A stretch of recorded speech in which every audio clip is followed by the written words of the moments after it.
सनी ढोलकिया उस the committee member जीजेएस के। उसके बाद मदन कोठारी हमारे director and committee member as well GJS के। नीलेश शोभावत उस द को कन्वीनर एंड डायरेक्टर जीजेएस के। सैयद मेहरा जी हमारे वाइस चेयरमैन एंड ये जो शो हो रहा है उसके कन्वीनर। उनके बाजू में बैठे हमारे चेयरमैन मिस्टर आशीष पेटे, उनके बाजू में हमारे पास chairman mister Nitin Khandelwal, and then we have mister Ashish Kothari who is our ZCM and the founding member of GJC, and myself Mitesh Doda from GJC. ये जो एग्ज़िबिशन है हमारा बहुत सालों से सपना रहा है इस एग्ज़िबिशन करने का, और अभी अप्रैल में हमारा फर्स्ट शो हुआ था और ये आज हमारा सेकंड शो है। हर साल में 2 बार हम शो करेंगे, एक 1 अप्रैल में और 2 सितंबर में। कुछ आगे कहने से पहले मैं अपने चेयरमैन श्री आशीष पेटे जी को चाहूँगा वो 2 शब्द कहें, उसके बाद मैं आपको शो के बारे में बताऊँगा। आशीष भी, over to you. And thank you for joining us today in this press meet.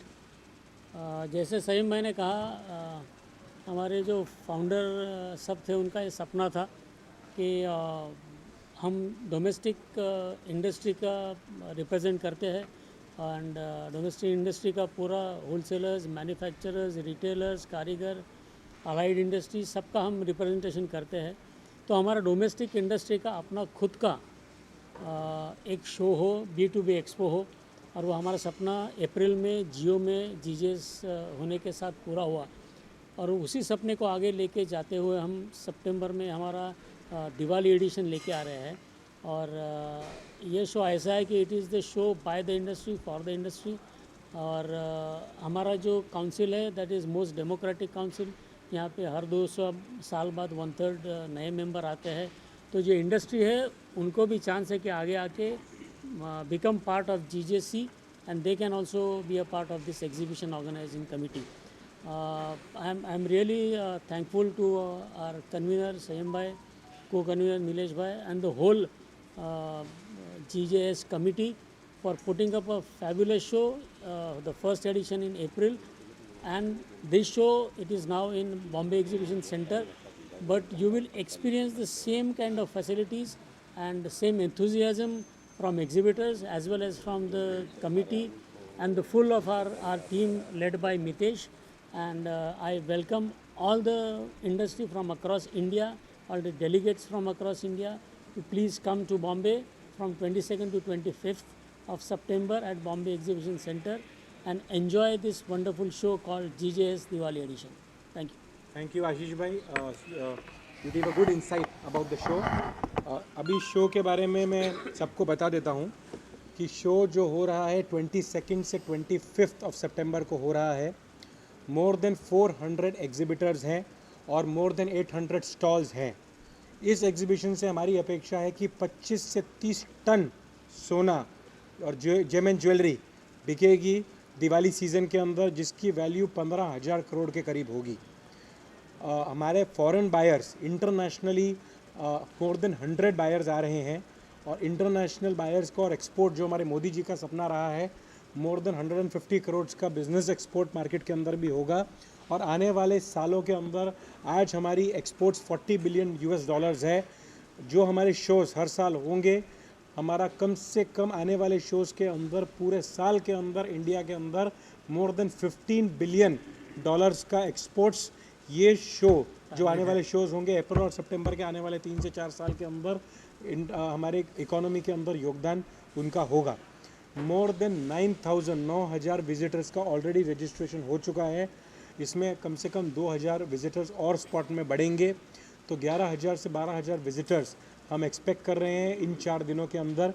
ये एक्सेलेंट टाइम है अपनी ज्वेलरी को अपग्रेड करने का, क्योंकि कस्टमर्स जो हैं वो ऑन द स्पॉट अपनी ज्वेलरी आके अपने डिज़ाइंस को आके अपग्रेड कर सकते हैं, अपग्रेड करके अपनी ज्वेलरी खरीद सकते हैं।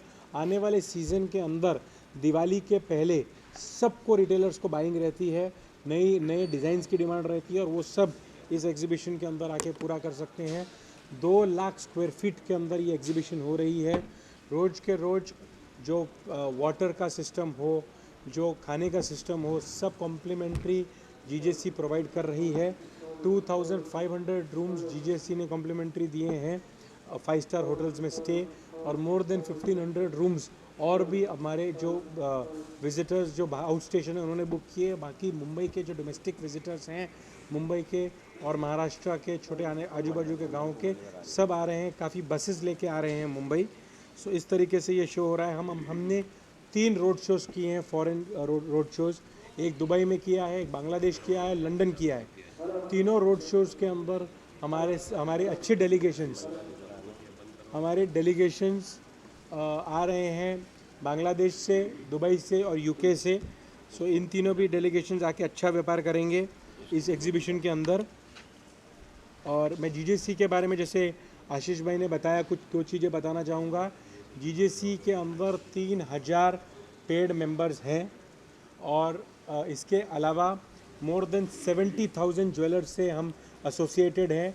मिनिस्ट्री के अंदर कोई भी काम होता है, चाहे वो फाइनेंशियल कोई लॉ का हो, चाहे वो जीएसटी का लॉ हो, चाहे बाकी लॉज हो, हमारे नितिन भाई हैं, हमारे पास चेयरमैन हमारे आशीष भाई हैं, हमारे चेयरमैन, हमारी पूरी टीम, हमारे मदन भाई हैं जो फाइनेंस संभालते हैं, जो हमारे को कन्वीनर है। नेशनल ज्वेलरी अवार्ड्स हो रहे हैं 23rd नाइट को। नेशनल ज्वेलरी अवार्ड्स के बारे में नीलेश भाई बताएंगे, लेकिन इंडस्ट्री के हर टॉप जो पर्सन है, जो व्यापारी है, उसको हम ऑनर करते हैं उसके काम के लिए।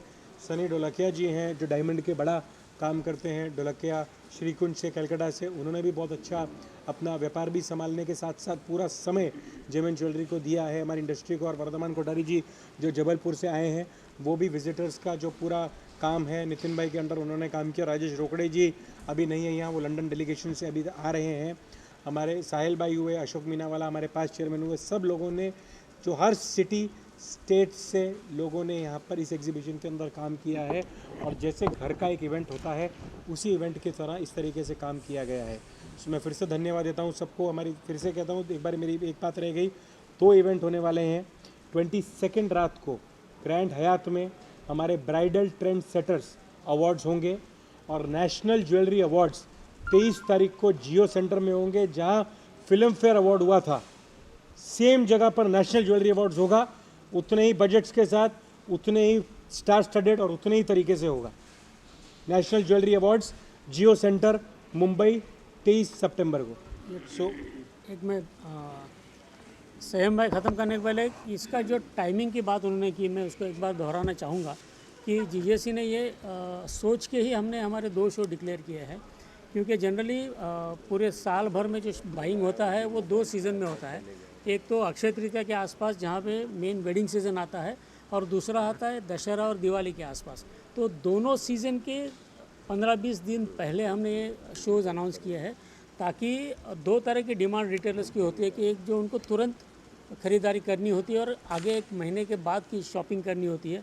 तो दोनों के लिए ये शो का टाइमिंग परफेक्ट है।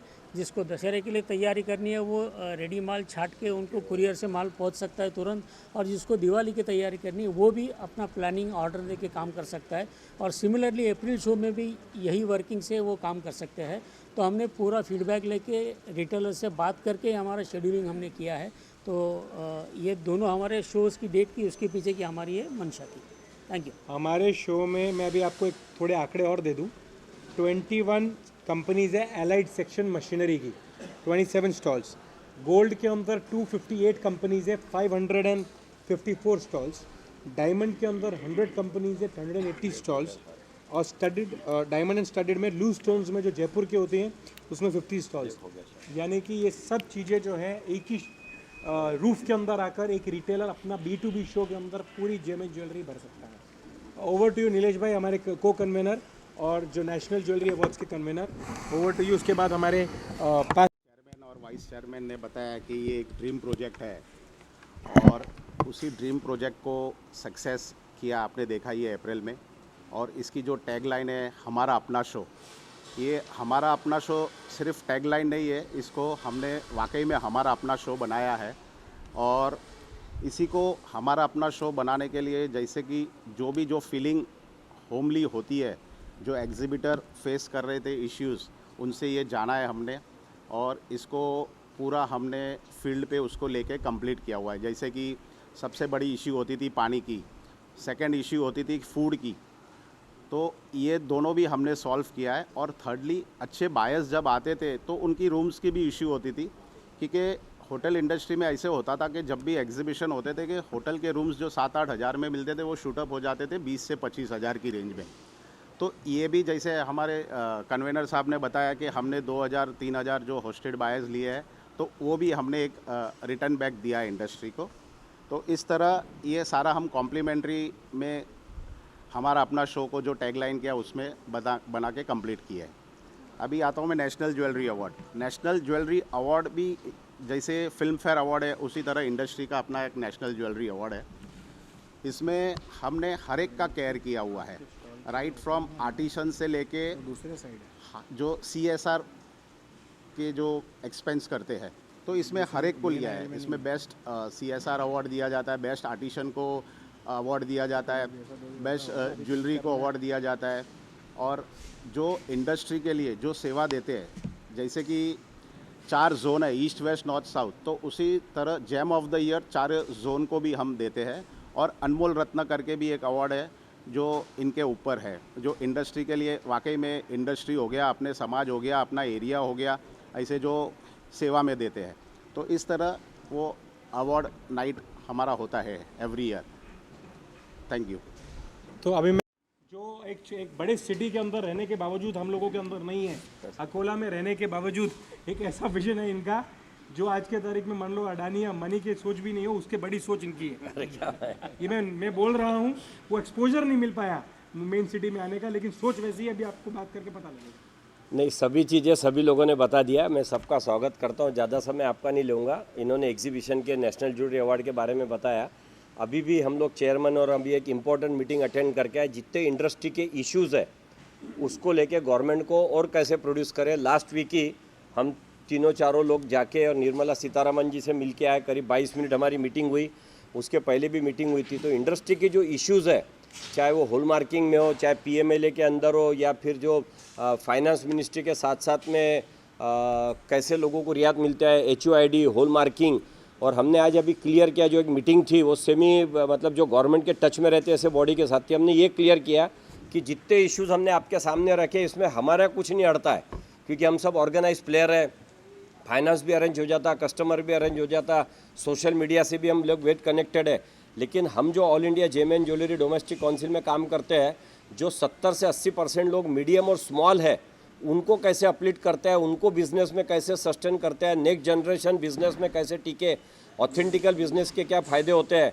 अभी हमने 135 एपिसोड लाभम के पूरे किए। लाभम एक हमारा एक ऐसा एपिसोड है जिसके अंदर हम जाते हैं, चार्टर्ड अकाउंटेंट साथ में रहता है और आसपास के 4-5 डिस्ट्रिक्ट के लोगों को इकट्ठा करके उनको ज्वेलरी इंडस्ट्री के कंप्लायंसेस, ऑप्शंस, अपॉर्चुनिटी, क्या नया कायदा आया, इससे कैसे अपने आप को अपग्रेड करे और उसका कायदे का इम्प्लीमेंट करके बिजनेस में कैसे तरक्की करे। चाहे वो लेबर की पेमेंट हो, वो कैसे अच्छी रखी जा सकती है। जो हमारे कारागिर है, हमारा जो स्टाफ है, उनके क्या हक और अधिकार है, जो हमारे ज्वेलर्स कहीं चूक जाते देने के अंदर, वो उनको कैसे ज़्यादा से ज़्यादा मिले। तो हमारी कोशिश ये रहती है कि बजाय हम हमारी तरक्की करें, जो हमारे साथ में जो लोग हैं, जिनके भरोसे हम इतने ऊंचे पायदान पे पहुँचे हैं, उसमें सबसे बड़ा योगदान हमारे कारागिर है, हमारे स्टाफ है, हमारे एम्प्लॉई है। तो इन लोगों की जो डिमांड है, उन लोगों की जो हक है, वो कैसे आपने उनको देना चाहिए, वो हम ओनर्स को समझाते हैं और उनको बताते हैं कि ये देने से आपका कितनी तरक्की हो सकती और उसका भी भला हो सकता है। तो to cut short, protecting, promoting and progressing, जो हमारी all India gem and jewellery domestic council की थीम है, उसके ऊपर हम पूरी टीम उसके अंदर हम रात दिन काम कर रही है और हमको उसमें सक्सेस भी मिल रहा है। और प्राउडली कह सकते हैं कि गवर्नमेंट के सारे मीटिंग में हमको बुलाया जाता है। अभी 27 को फिर हमारे को मिनिस्ट्री ऑफ फाइनेंस में नॉर्थ ब्लॉक में बुलाया गया है। तो जितनी समस्या हम पिछले टाइम डिस्कस करके आए थे, उन्होंने उसकी स्टडी किया, प्रॉपर रिप्रेजेंटेशन हमने दिया और उस रिप्रेजेंटेशन को मॉडिफाई करके हम फिर से गवर्नमेंट के पास जा रहे हैं। और हम कोशिश करेंगे कि जो इस इंडस्ट्री का 7 से 8% GDP में कंट्रीब्यूशन है, 15% टोटल एक्सपोर्ट के अंदर है, 1 करोड़ लोगों को डायरेक्ट रोजगार देने वाली इंडस्ट्री है। 1 करोड़ को, उसमें हमारे कारागिर आ गए, हम सेल्समैन आ गए, हम शॉपकीपर्स आ गए, हमारे कुरियर सर्विस आ गए, सॉफ्टवेयर सर्विस आ गई, हमको प्रोवाइड करने वाले मशीनरी इक्विपमेंट जो सप्लाई करते हैं। और 5 करोड़ डिपेंडेंट है इस इंडस्ट्री के ऊपर। और सबसे प्राउड की बात है कि 65% वुमन एम्प्लॉयमेंट है इस इंडस्ट्री के अंदर। तो गवर्नमेंट को हमने ये अंडरस्टैंडिंग कराई कि ये इंडस्ट्री का कितना इम्पोर्टेंट है, और ये सारा बताते समय गवर्नमेंट हमारी बात को बहुत अच्छी तरह से सुनती है, समझती है, और हर बार जो कायदे आते हैं उसमें हमारे को साथ में लेके डिफ़िकल्टी सॉल्व भी करती है। Thank you very much. ये मैंने सब कुछ बता दिया। आज हम यहाँ पे बैठे हैं जीजेएस की तैयारी को लेकर के। ये दिवाली एडिशन है। जीजेसी जब से फाउंड हुआ, जब से इसका एक ये था कि हमें एक ऐसा डोमेस्टिक इंडस्ट्री के लिए एग्जीबिशन करना है, और उसका आज ये सेकंड एडिशन होने जा रहा है जो 22 तारीख से चालू हो रहा है। और इस एडिशन में जैसा कि आपको पूर्व वक्ताओं ने बताया कि 11 से 12,000 विजिटर अक्रॉस द कंट्री रहेंगे। और इसमें जो जीजेएस कमेटी करना चाह रही है, वो ये करना चाह रही है कि जो होस्टेड बायर्स हैं, जो अच्छे बायर्स हैं, उनको भी कोशिश करके चुन करके स्पेशली बुला करके, ताकि जो एग्जीबिटर्स हैं, मैन्युफैक्चरर्स हैं, होलसेलर्स हैं, उनका कैसे अधिक से अधिक बेनिफिट हो। मैं खुद जबलपुर से एज अ रिटेलर हूँ और फाउंडर मेंबर जीजेसी का होने के नाते जो भी मैं वहाँ पे अपने क्षेत्र में, ऐसे ही मेरे जैसे जितने भी जेडसीएम्स और मेंबर्स हैं, कमेटी मेंबर हैं, पूरे हिंदुस्तान में फैले हुए हैं। तो जितनी पकड़ जीजेसी की पूरे हिंदुस्तान में है डोमेस्टिक इंडस्ट्री में, ऐसा कोई काउंसिल हिंदुस्तान में है नहीं। और उसी के चलते आज इस जीजेएस को हम एक सक्सेस की मोड पे ले जा रहे हैं। और आगे जो हम हर साल 2 एडिशन करेंगे, इसमें सक्सेस की हम नई इमारत छुएंगे, ये बात पक्की है। थैंक यू कोठारी जी।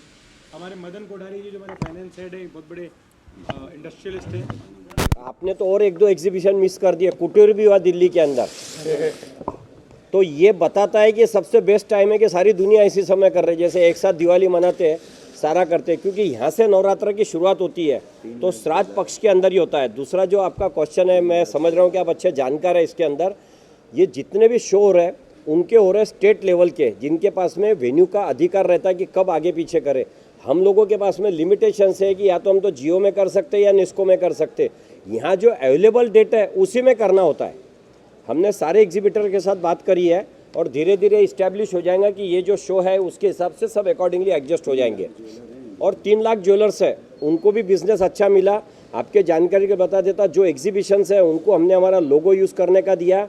उनको ये बोला कि जो एग्जीबिटर हमारा यहाँ से वहाँ जाएगा, उस एग्जीबिटर्स को हम ये कंसिडर करेंगे कि वो हमारे एग्जीबिटर्स है करके चेन्नई के अंदर, और उसको हम अगले साल वही रिस्पेक्ट देंगे जो वहाँ पे जाने के बाद में भी दिया। अच्छा, जिन लोगों ने यहाँ से पार्ट लेके उनको पोटेंशियल ज़्यादा लगा, उन लोगों को हमने रिफंड भी दिया, सिर्फ चेन्नई एग्जीबिशन के लिए भी। तो हमने उनके साथ कोऑपरेशन ऐसे ही रखा है। एक नेशनल बॉडी है, तो ऐसा बोलते कि if you want to become a king, behave like a king. तो हमने हमारी एक जो नेशनल बॉडी है उसका कर्तव्य पूरी तरह से निभाया इसमें। और आप जो कह रहे हैं कि एक ही डेट में 4-5 एग्जीबिशन होना टाइमिंग के हिसाब से हुआ है, अगले साल से हम सबसे बात करके ये क्लैश होता है वो अवॉइड करने का ट्राई करेंगे।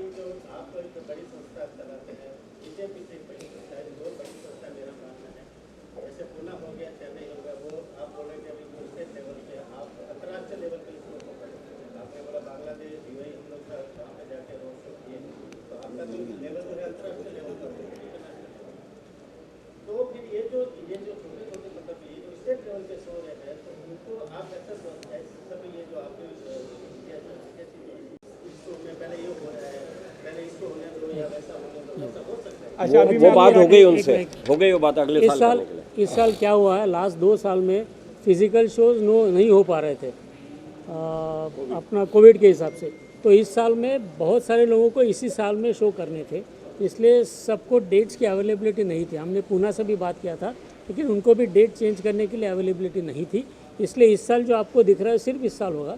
अगले साल से सभी एक दूसरे से बात करके शेड्यूलिंग कर लेंगे। मुझे और हमने कम्युनिकेशन भी ऐसा किया। मैं अकोला से आता हूँ, हमारा महाराष्ट्र की ज्वेलरी पूना में मिलती है, तो मैंने 2 स्टाफ वहाँ भी भिजवाया, क्योंकि मेरी रिक्वायरमेंट वो भी है जो यहाँ पूरी नहीं होने वाली है, और यहाँ की रिक्वायरमेंट वहाँ पूरी नहीं होने वाली है। और हमने उनको भी पूरा कोऑपरेशन दिया है, हमने उनसे कोई कंपटीशन नहीं करी है। नहीं वो तो थोड़ा सा बढ़ा के बोल देते वो सोच उससे ज़्यादा बड़ी है। अच्छा, अभी मैं आपको एक और बात बताता हूँ। जीजेसी जो है वो अपना एक काउंसिल है डोमेस्टिक के लिए, और एक एक्सपोर्ट काउंसिल है, 2 काउंसिल्स हैं। आज जीजेसी जितना भी रेवेन्यू अक्यूमुलेट करती है, वो रेवेन्यू पूरा का पूरा अपने मेंबर्स के ऊपर खर्चा हो जाता है, इंडस्ट्री के ऊपर ईयरली। हम जब 150 लाभम करते हैं, हर लाभम के ऊपर 2 से 3 लाख रुपए का खर्चा होता है, जिसमें हम लोग इनकम टैक्स, जीएसटी, लॉ, क्या क्या लॉ बनेगा, कैसे होगा। अच्छा, मिनिस्ट्री के अंदर भी अगर कोई नया लॉ आता है, जो भी जीएसटी के अंदर कुछ आ रहे हैं, कुछ इनकम टैक्स के अंदर आ रहे हैं, उसके अंदर भी मिनिस्ट्री जब हमसे बात करती है तो हम इतने इंटेलिजेंट नहीं, हम तो भाई ज्वेलर हैं। हमारा जो लॉयर है वो भी अच्छे एक्सपेंस लेता है इसके अंदर, जब हमको रिपोर्ट्स बनाता है, प्रेजेंटेशंस बनाता है। तो जो हमारे जो खर्चे हैं वो इंडस्ट्री के ऊपर ही हो रहे हैं, मिनिस्ट्री के ऊपर साथ जो वार्तालाप है उसके अंदर सोच बनाने में हो रहे हैं। छोटी से छोटी प्रॉब्लम अगर किसी स्टेट के ज्वेलर को आती है तो जीजेसी तत्पर खड़ी रहती है। तो जो ये कोई प्राइवेट ऑर्गेनाइजेशन नहीं है, ये ऑर्गेनाइजेशन है, गवर्नमेंट के साथ जुड़ी हुई ऑर्गेनाइजेशन है। ये सेक्शन 8 कंपनी है, नॉन प्रॉफिट ऑर्गेनाइजेशन है। ना हमने प्रॉफिट किया है, ना हम लॉ के अंदर प्रॉफिट कर सकते हैं। जो भी रेवेन्यू आएगा वही अभी तक 17 साल से जितना प्रॉफिट आया है वही साल राकेश भाई खर्चा हुआ है, अगले साल नहीं हुआ है, वही साल हुआ है। 32,000 लोगों को खाना खिलाया। हम एहसान नहीं कर रहे उन पे, हमने एक ट्रेडिशन नया बनाया है कि एक तरफ से पैसा लिया एग्जीबिटर से, और जो आने वाले लोगों को वो एग्जीबिटर के जितने स्टाफ है उनको भी हमने पूरा फैसिलिटी देना है। आज से 4 साल पहले, 3 साल पहले PM Modi ji first time जेएमएन jewellery के अंदर जब आए थे बात करने, तब नितिन जी उस वेन्यू के कन्वीनर थे, इवेंट के।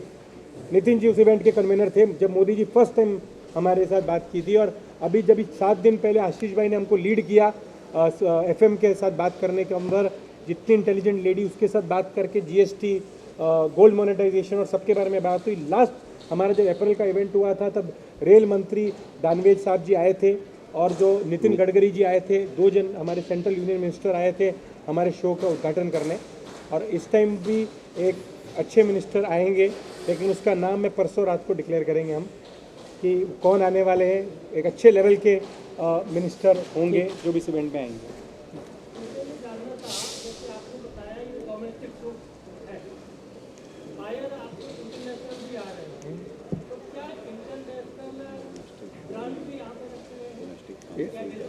अरे आज भी अगर आप दुबई जाएंगे ना तो बड़े बड़े सेट आप देखेंगे या जो भी ज्वेलरी देखेंगे वो इंडिया की बनी हुई है। एक मिनट, यहाँ पर कम से कम 100 स्टॉल ऐसे हैं जो एक्सपोर्ट करते हैं। फॉरेन मार्केट्स में कोई भी माल जो बन रहा है, जो मशीन है जो इटली, टर्की, स्विट्जरलैंड से आती हैं, जितने यहाँ पर आपको स्टॉल दिख रहे हैं सब उन्हीं के पास हैं। हम ऑलरेडी 40 बिलियन का एक्सपोर्ट कर रहे हैं फॉरेन मार्केट्स में। हमें पीएम ने 80 बिलियन का टारगेट दिया अगले 3 साल में। अगर फॉरेन 100-150 बायर्स आएंगे, डोमेस्टिक की सेल बढ़ेगा ना, डोमेस्टिक की फैक्ट्रियों की सेल बढ़ेगी ना। अब भी कंफर्मेशन आया 15 मिनट पहले, अभी टीम को भी नहीं पता है कि नेपाल से 18 लोगों का डेलीगेशन आ रहा करके वो बात चल रही थी। 18 लोगों का अभी फाइनल हुआ। 18 लोग आ रहे हैं नेपाल से, बायर। और आज जब भी लोग बोलते हैं ना दुबई के अंदर, अरे बहुत बढ़िया माल है, बहुत बढ़िया माल है, सब माल बना है मुंबई में, कलकत्ता, राजकोट, कोलकाता, और कहीं से नहीं जाता है माल, यहाँ से ही जाता है। आज इटालियन ज्वेलरी जो इटली में बन रही थी ना, सारी की सारी इटालियन ज्वेलरी मुंबई में बन रही है, और इटली की ज्वेलरी मुंबई से बनती है और जाती है दुबई में। तो आप लोगों को अगर कोई ज्वेलरी देखनी होगी इटालियन, तो भी मैं आपको कल याद दिखाऊंगी। और डोमेस्टिक इंडस्ट्री को अगर एक्सपोर्ट होता है तो एडिशनल बिजनेस उनको मिलता है, एडिशनल सपोर्ट मिलता है। हमने लेटर लिखी है मिनिस्ट्री में भी, आने वाले सालों में जो हमारे पीएम का टारगेट है, हम 15 बिलियन का जो एक्सपोर्ट टारगेट्स के हिसाब से आने वाले सालों में उतना रेवेन्यू जीजेसी के थ्रू हम मिनिस्ट्री में देंगे, मतलब जो सोच टारगेट है। और दूसरी बात, हमारी एक सीट एक्सपोर्ट के लिए जीजेसी के अंदर रहेगी और उसमें अभी एजीएम होगा, एजीएम में पास होगा। एक सीट जो हमारे 20 मेंबर्स हैं, 20 मेंबर्स के अंदर पूरे हमारे हर 2 साल में इलेक्शन होते हैं। एक सीट रहेगी एक्सपोर्ट के लिए और एक सीट रहेगी लैब ग्रोन डायमंड के लिए। तो ये 2 सीट्स हम ऐड कर रहे हैं हमारे बोर्ड के अंदर। अगले ये साल जनवरी से ऐड होगी ये सीट। एजीएम ये महीने के एंड में एजीएम में 29 को उसके अंदर हम ये पास करेंगे। हमने ऑलरेडी प्रस्ताव डाल दिया है, 99% ये पास है। और किसी का कोई सवाल, कोई बोलना चाहेंगे? आगे मैं बोलूँ। सोना डॉलर टर्म के अंदर बात अलग होगी और इंडियन करेंसी जो है वो अलग होगी। तो ये 2075 का जो डॉलर टर्म के अंदर गोल्ड हुआ था, वहाँ तक के जाने का फिर से अनुमान है। उसके अंदर। और कल मैं और चेयरमैन कल एक सर्वे हम साथ में रह के पढ़ रहे थे कि LME के अंदर, लंदन मेटल एक्सचेंज के अंदर जो रेट फाइनल करती है वर्ल्ड की, सिल्वर उनके पास केवल 1 साल की बची है। और अभी कॉपर माइन के अंदर gold, silver is a by product of the copper, तो कॉपर माइन में स्ट्राइक चल रही है। ये सारा सब देखते हुए दोनों चीज़ों के अंदर भयंकर तेजी आगे मान के चल रही है कि इंडिया में 60,000 रुपये सोने का भाव और चांदी का जो भाव है 1 लाख रुपए के आसपास जाने का और सेल बढ़ने का पूरा चांस है। इंटरनेशनल मैं आपको एक बहुत इंटरेस्टिंग चीज़ बताता, थोड़ा सा डाइवर्ट करके। इस पेंडेमिक के अंदर होने के बाद में लोगों के समझ में आ गया गोल्ड का इम्पोर्टेंट क्या है। यूक्रेन से 1.25 करोड़ लोगों ने देश छोड़ा, और वो 1.25 करोड़ लोग जो गए उनके पास में कपड़े लत्ते थे, बैंक बैलेंस था, डेबिट क्रेडिट कार्ड थे, प्रॉपर्टी थी, डिबेंचर्स थे, सारा था, सबका सब जीरो हो गया। क्योंकि आज यूक्रेन की करेंसी 10% में भी कोई लेता नहीं, 10 रुपये स्क्वायर फीट में कोई ज़मीन लेता नहीं। जो लोग वहाँ से निकले उनको एक ही चीज़ काम आई हुआ है, सोना चांदी डायमंड हीरा मोती। क्योंकि डॉलर भी दम तोड़ देता 50 कंट्री के ऊपर, यूरो तोड़ देता 65 कंट्री के बाद में, रुपीज़ अपना 12 कंट्री के आगे नहीं चलता। जिस ट्रेड में हम हैं वो 200 कंट्री के अंदर इनकैश होता है, ATM है, 24 घंटे चलता, वर्ल्ड की सारे कंट्री के अंदर एक्सेप्ट होता, और उसके लिए कोई वर्किंग आवर्स नहीं लगते, कुछ नहीं लगते। तो लोगों को ये रियलाइज़ हो गया कि शादी में जो भी खर्चा होता है, वो बैंड पे हो, फटाके पे हो, डेकोरेशन पे हो, चाहे वो म्यूजिक सिस्टम पे हो, खाने पे हो, कोई चीज़ रिटर्न नहीं आने वाली, सब क्षण भंगुर है। 2 घंटे के बाद सब भूल जाएंगे, और उसके बाद में चलेगा तो केवल सोना चांदी। तो अभी जो रिसेशन की भी बात चल रही वर्ल्ड वाइड, मैं पूरे इंडिया के ज्वेलर्स को बोल रहा हूँ कि इंडिया में कोई रिसेशन नहीं आएगा।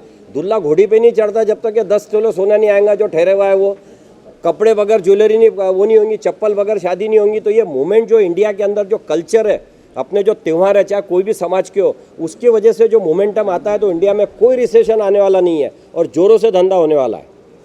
अच्छा, अगर आप राकेश जी एक्चुअल फिगर्स में अगर जाना चाहें, प्लस माइनस, देखो हम ऐसे तो कोई एग्जैक्ट फिगर्स नहीं बता सकता, लेकिन सोना अगर अभी $1676 US पर आउंस है, $1660 से नीचे की मंदी नहीं है। 49,250 MCX है, 48,500 है, 48,700 के नीचे की मंदी नहीं है। ऊपर में भाव 50,500 से लेके 51,500 तक दिवाली तक जाएगा। और कॉमेक्स के अंदर जो इंटरनेशनल रेट्स हैं वो 1750 से $1760 तक जाएंगे। हर साल इंटरनेशनल मार्केट में पता है कि अभी श्राद्ध होते हैं, श्राद्ध 25 तारीख तक के भाव दबा रहेगा। नवरात्रे आते ही धीरे धीरे भाव बढ़ के आज से 2 लाख रुपए किलो के हिसाब से सोना बढ़ सकता है। 100% जाएगा, इतना जाएगा। चलो थैंक। यहाँ पर जो हमारे विजिटर्स और एग्जीबिटर्स को कार पार्किंग मिलेगी, सिर्फ उनकी कार पार्किंग 2000 गाड़ियों की पार्किंग है सामने ऑलरेडी, हॉल नंबर 6 और 1। इधर से वॉक थ्रू आपने किया तो हॉल नंबर 2 का आपने देखा। आप लोगों ने हॉल 2 आधा एग्जीबिशन नहीं, 1/4 एग्जीबिशन भी नहीं है। जो हॉल नंबर 3 है वो हॉल बहुत बड़ा है हॉल नंबर 2 से। तो अभी ये मैं आपको एरिया यहाँ से, अभी आप मेरे वॉक थ्रू होने के बाद आप लोग सब यहाँ पर आ जाइएगा। और टीम में से ये है ना अपने, ये रुचि है ना, रुचि। हमारे जो नेक्स्ट शोज होने वाले हैं अगले साल, उसकी डेट्स, नेक्स्ट जो शोज होने वाले हैं उसकी डेट्स।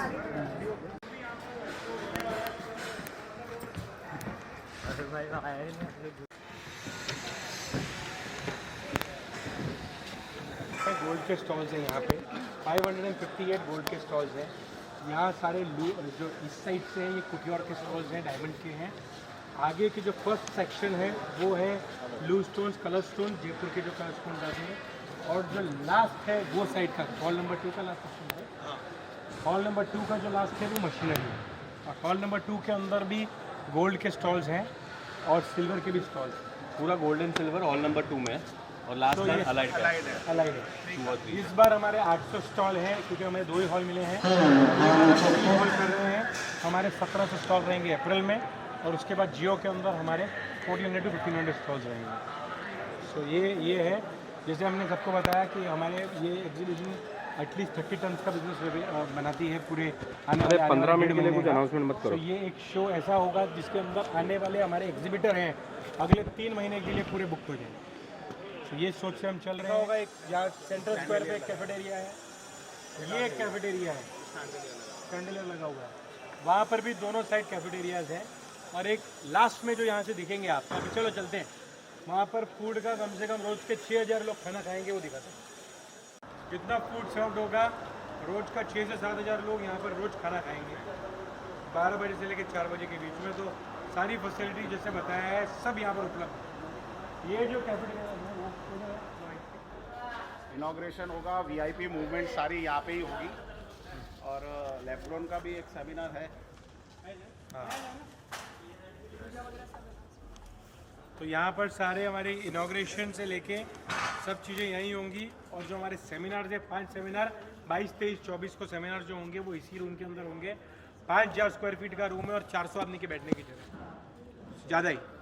भाई एक सेमिनार आपकी बार आपका भी है, वो भी मेरा भी सेमिनार है 4:30 बजे, how to grow business with family.